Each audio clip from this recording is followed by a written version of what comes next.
Greetings to all. I am Sunita. Today I would like to explain about precise writing. We can also call it as précis writing. Okay. Précis is a French word derived from the Latin word processus, which means to cut off, to be brief, and is connected with the English word précis. Précis is a summary or the gist of the main ideas of written matter. Thus, précis writing means summarizing. In order to make a summary of an article, a speech, or a story, one has to read it carefully and grasp its meaning. The summary would be one-third the length of passage. Why précis? Why we will use précis? Okay.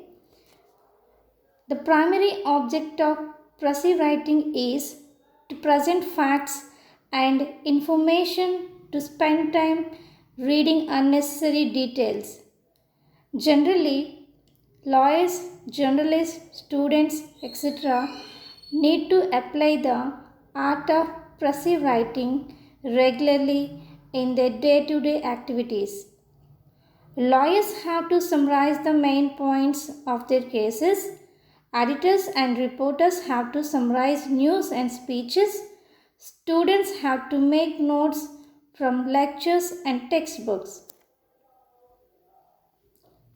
The main characteristics of good précis.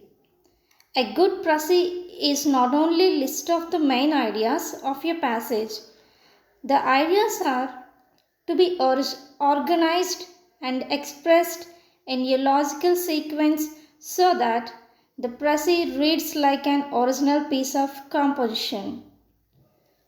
A good précis should contain all the essential ideas in the original passage, omitting non-essential detail, examples, etc.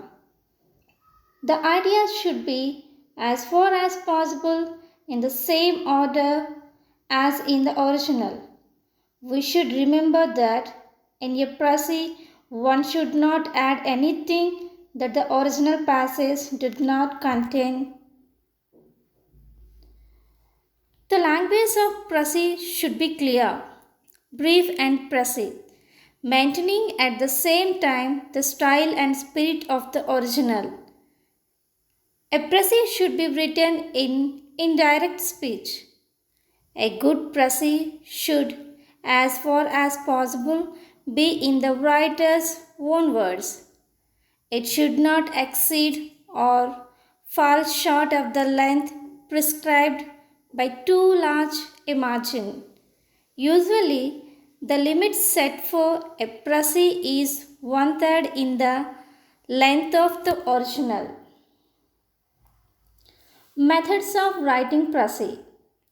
First of all, one should read the passage 2 or 3 times carefully to understand clearly its general theme.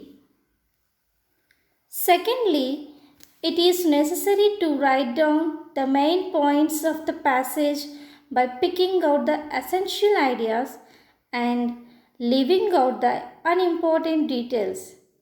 Repetitions, illustrations, made examples can be eliminated. Next, write down a preliminary or rough draft, keeping in mind the length of précis. If it is necessary to provide a title to the summary, a short title may be given which will express the idea in the passage. While making the final draft, one should make sure that all the main points are included in the précis. Thank you for watching.